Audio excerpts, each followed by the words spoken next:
सभी का स्वागत है।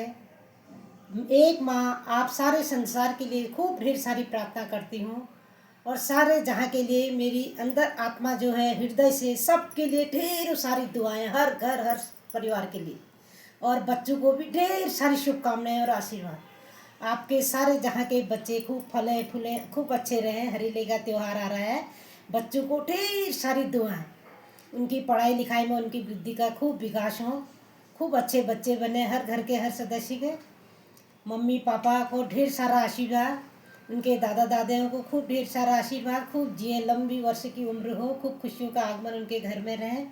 जिस प्रकार हरेला अपना हरा भरा रहता है, हर घर संसार में के घरों में खूब हरा भरा रहे। सारे जहाँ की सारी खुशियाँ हैं आप लोगों के सबके घरों में आए। ये जो सूर्य भगवान है, ये अपनी सारे जहाँ को अपनी दुआएं दें और हर घर में रोशनी करें।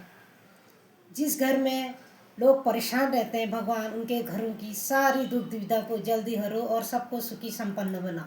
बहुत से लोग बहुत परेशान रहते हैं, उन पर अपनी कृपा बनाइए, ये मैं कहना चाहती हूँ। अब मैं आज आप लोगों को श्रीफल के बारे में बताना चाहती हूँ। अब जो भी त्रुटि हो सॉरी से माफ़ कीजिए, मैं कहीं देखा नहीं दुखा नहीं, जो मेरे दिल के अंदर आता है, जो अपना ज्ञान है वो मैं कहने जा रही हूँ। जो भी गलती हो सॉरी, इसके लिए मुझे माफ़ कीजिए। आज मैं बताने जा रही हूँ श्रीफल क्या है। श्रीफल को ही हम नारियल कहते हैं, यही है श्रीफल। ये जो नारियल है ये मंदिरों में चढ़ाया जाता है, पूजा के काम में आता है। इस नारियल को हम अगर बुधवार के दिन इसमें नारियल को लाके, जटा वाला नारियल लाके उसमें लाल चुनरी बांध के कपड़े में सॉरी नारियल को दुपट्टे चुन्नी जो होती छोटी छोटी सी, उसको लपेट के उसकी आरती हारती करके घर के अंदर सारे कोनों में घुमाएं बुधवार के दिन, और फिर इसको गंगा जल में प्रवाहित कर दें बहते हुए पानी में, और ये बोले कि भगवान हमारे घर की जितने भी दुख दरिद्र हैं सब दूर हो जाएं। ये प्रार्थना करें, किसी भी भगवान का स्मरण करें 11 बार या 5 बार 7 बार, तो ज़रूर दूर होता है। इसमें बहुत बड़ी शक्ति होती है, उससे मतलब घर की बहुत सी बुरी चीज़ों का जो घर में प्रवेश होता है वो बाहर चले जाते हैं, दुख दरिद्र दूर होते हैं उससे।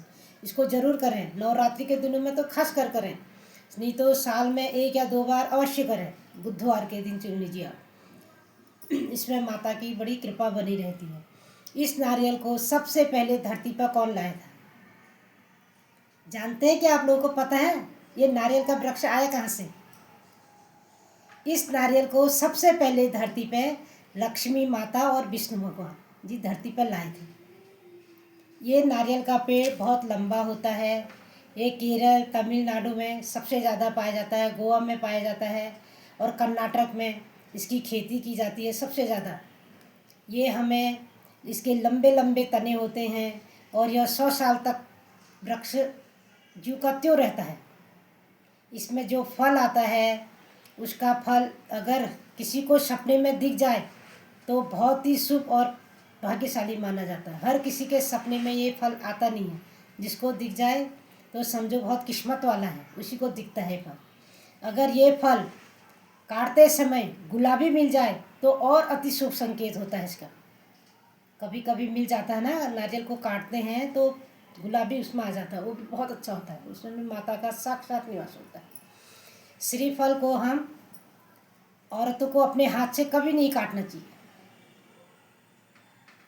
औरत को कभी श्रीफल नहीं काटना चाहिए। किसी से थोड़ी सी कटवा लें, उसके बाद अपने हाथों से काटें। बहुत से लोग अपने हाथ से श्रीफल काटते हैं, कदापि ऐसा न करें।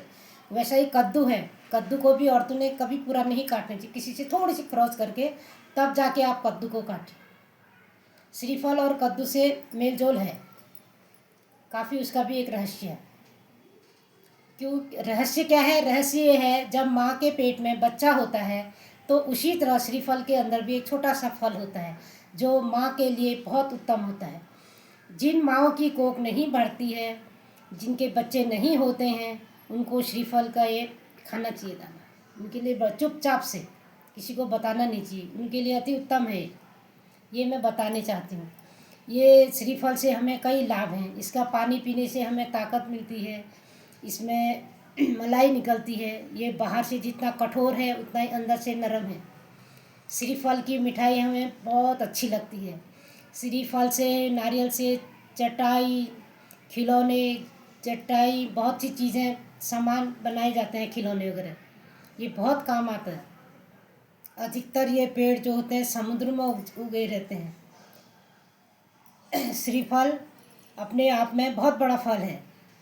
इसकी पूजा ज़रूर करनी चाहिए। जब मंदिर में हम रखते हैं इसको, कभी कभी मंदिर में किसी के यहाँ जो इतनी किस्मत भाग्यशाली है, अगर मंदिर में श्रीफल रखा है तो उसमें अगर तना आ जाए तो पेड़ बन जाए तो समझो बल्ले बल्ले है। बहुत ही खुशी, बहुत ही शुभ माना जाता है, बहुत ही अच्छा होता है। रखे रखे उसमें अगर पत्तियाँ आ जाए तो पेड़ बन जाए तो समझो कि बहुत ही भाग्यशाली है, बहुत अच्छा होता है। किसी के यहाँ होता ही होगा, गॉड गिफ्ट है। नारियल की भी पूजा करें। नारियल को हम मंदिरों में ले जाते हैं, चढ़ाते हैं, अपने हाथों से दुआएं करते हैं। और जब घोड़ा खाल मंदिर में वहाँ पर बलि हली दी जाती है, बधाई देते हैं लोग, तो बड़े खुशी मन से, चलो अब बहुत से लोग बकरी का नहीं करते हैं तो वहाँ पर ये जटा को बकरी के बदले कहते हैं, ये भी बकरे के बराबर माना जाता है। तो वहाँ पर ये जटा लेके जाते हैं। गुलजी देव जो होते हैं बड़े खुश हो जाते हैं, कहते हैं नहीं बकरा वकरा हमें नहीं चाहिए, बस जटा चढ़ा दो, बधाई दे दो। बच्चों की बधाई चले जाती है इसमें। अपनी दक्षिणा रखी और रखी, विनती करी और खुश मन से दे दो अपने बच्चों के। बकरे देने की कोई ज़रूरत नहीं है। गुलजी जो हैं वो तो वैसे ही साक्षात देवों के देव हैं, कुछ नहीं कहते उन्हें बलि हली कुछ नहीं चाहिए थे। वो कहते हैं बस एक श्रीफल लाओ, चढ़ा जाओ नारियल, बड़े आकर के जटा वाला। ये इसकी कहानी है। अब समाप्त करती हूँ। भी ढेर सारी दुआएं बहुत बहुत सारे जहाँ के लिए। आप लोग मिलते रहिए, रोज़ हमें भी मिलाइए। धन्यवाद आप लोगों का, बहुत बहुत शुक्रिया सारे जहाँ के लिए। Thank you. Okay bye.